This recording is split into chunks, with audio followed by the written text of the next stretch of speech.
അതിലേക്ക് എണ്ണ നന്നായിട്ട് ചൂടാക്കുമ്പോൾ നല്ല തേങ്ങ നന്നായിട്ട് ഇട്ട് കൊടുക്കുക. അത് മൂത്ത് വരട്ടെ കേട്ടോ, നന്നായിട്ട് മൂത്ത് വരട്ടെ കേട്ടോ. അതുവരെ നമുക്ക് ഇളക്കാം. നന്നായിട്ട് മൂത്ത് വന്നിട്ടുണ്ട്. നമുക്കതിലേക്ക് നന്നായിട്ട് നൈസായിട്ട് അരിഞ്ഞിട്ടിരുന്ന സവാളയാണ് കൊച്ചുള്ളി വെച്ചിട്ടുള്ള സവാള മാത്രം എടുക്കുന്നത്. സവാള ഇട്ട് കൊടുക്കുക.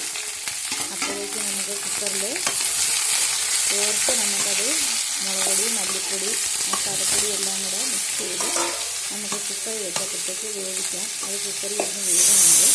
അപ്പോഴത്തേക്കും നന്നായിട്ട് ഉള്ളി ഒന്ന് വഴറ്റിയെടുക്കാം. നന്നായിട്ട് വഴണ്ടി വരണമെങ്കിൽ ആ ഒരു ടേസ്റ്റ് കിട്ടത്തില്ല. നന്നായിട്ട് വഴറ്റിയെടുക്കുക.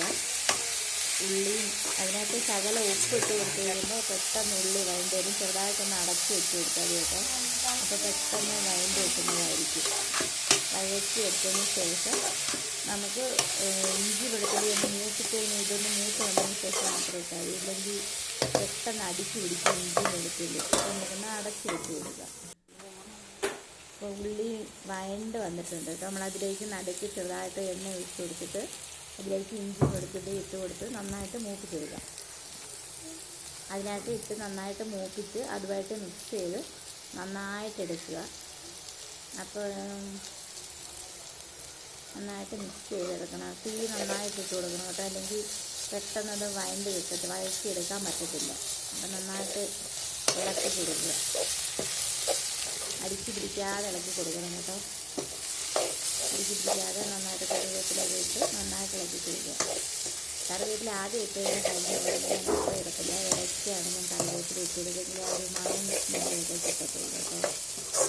ഇഞ്ചി വെളുത്തുള്ളി ഇനിയിപ്പോൾ നമുക്ക് ഉള്ളി വഴറ്റിയെടുക്കില്ല. അപ്പോൾ അതൊന്ന് ചെറുതായിട്ട് നമുക്ക് അടിച്ച് പിടിച്ചാലും കുഴപ്പമില്ല. കാരണം ഉള്ളി വഴറ്റിയെടുത്ത് കഴിഞ്ഞു ഇഞ്ചി വെളുത്തുള്ളി ഇടുവാണെങ്കിൽ കുഴപ്പമില്ല. ഇല്ലെങ്കിൽ അത് കരിഞ്ഞ് പിന്നെ നമുക്ക് അടിച്ച് പിടിക്കും. പിന്നെ ഉള്ളി വഴറ്റിയെടുക്കാൻ വളരെ ബുദ്ധിമുട്ടായിരിക്കും.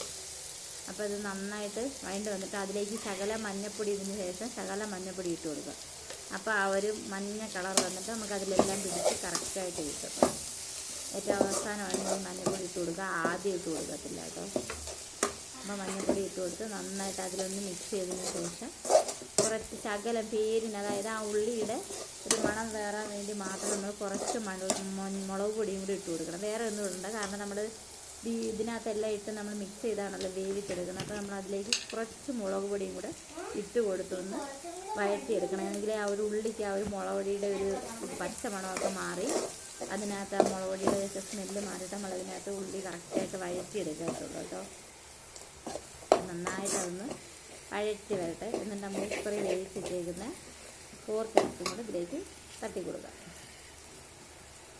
അതിലേക്ക് നന്നായിട്ട് ഇളക്കി കൊടുക്കണം. തീ ഇട്ട് കൊടുത്തില്ലെങ്കിൽ അടിക്ക് പിടിക്കും കേട്ടോ. നന്നായിട്ട് ഇളക്കി കൊടുത്ത് പോർക്കിറച്ചി വഴറ്റിയെടുക്കും. അപ്പോൾ നമ്മുടെ കുക്കർ ചെയ്യുന്നവിടെ പോർക്കിറച്ചി വെന്തുകൊണ്ടിരിക്കുകയാണ്. നമുക്കിതൊന്ന് വഴറ്റിയെടുക്കാമേ. ഇപ്പോൾ ഏകദേശം മുക്കാൽ ഭാഗത്തോടെ നമ്മൾ ഉള്ളി നന്നായിട്ട് വഴണ്ട് വന്നിട്ടുണ്ട്. നന്നായിട്ട് വഴണ്ട് വന്നിട്ട് തോനെ ഞാൻ ഉള്ളി എടുത്തിട്ടുണ്ട്. ഒരു 5-6 സവാളയാണ് എടുത്തിട്ടുണ്ട് കേട്ടോ. അതിലേക്ക് ഞാൻ ശകലം വെള്ളം വെച്ചിട്ടുള്ളതിന് അതിനകത്ത് വേണ്ട നെയ്യും നമ്മളധികം വേണ്ട. ഇതിനകത്ത് പോർക്കിനകത്ത് ഉള്ളി നെയ്യുണ്ട്. നമ്മളത് ഇതിലേക്ക് വെച്ച് നന്നായിട്ടൊന്ന് ഇളക്കി മിക്സ് ചെയ്ത് എടുക്കുക. ഏറ്റവും ലാസ്റ്റ് നമ്മൾ കുറച്ച് മസാലപ്പൊടിയും കൂടി ഇട്ട് കൊടുക്കുക. ഇതിപ്പോൾ കുക്കർ ഇടുമ്പോൾ നമ്മൾ ആ ഒരു ചീറ്റ് സ്പെഷ്യൽ അടിക്കുമ്പോൾ അതങ്ങ് പോകും കേട്ടോ. അത് നമ്മൾ നന്നായിട്ട് ഇളക്കി ഇത് മിക്സ് ചെയ്തിപ്പോൾ ചെറുതായിട്ടൊന്ന് അടച്ച് വെക്കുക. കാരണം അതിൻ്റെ ആ ഒരു അടച്ച് വെച്ച് അതിൻ്റെ അകത്ത് സ്മെല്ലൊക്കെ അതിനകത്താകാൻ വേണ്ടിയിട്ട് നമുക്കൊന്ന് ചെറുതായിട്ടൊന്ന് അടച്ച് വെച്ച് കൊടുക്കുക. വേണ്ട ഏകദേശമായിട്ടുണ്ട്. നമുക്കത് പാത്രത്തിലായിട്ട് മാറാം. ഇത് നന്നായിട്ട് ഇത്തിരി കഴിയുമ്പോൾ നന്നായിട്ട് നമ്മൾ വാങ്ങി വെച്ച് കഴിയുമ്പോൾ നന്നായിട്ട് കുറുകി വരും കേട്ടോ. എന്നിപ്പോൾ നമ്മൾ പോർക്ക് കറി റെഡി ആയിട്ടുണ്ട്. അപ്പോൾ നമുക്ക് പോർക്കും ചീനിയില്ലാത്തതിനാൽ നമുക്ക് ചക്കയും കൂട്ടി പോർക്ക് കറി കഴിക്കാം. എല്ലാവരും ഒന്ന് സബ്സ്ക്രൈബ് ചെയ്ത് സപ്പോർട്ട് ചെയ്യണേ.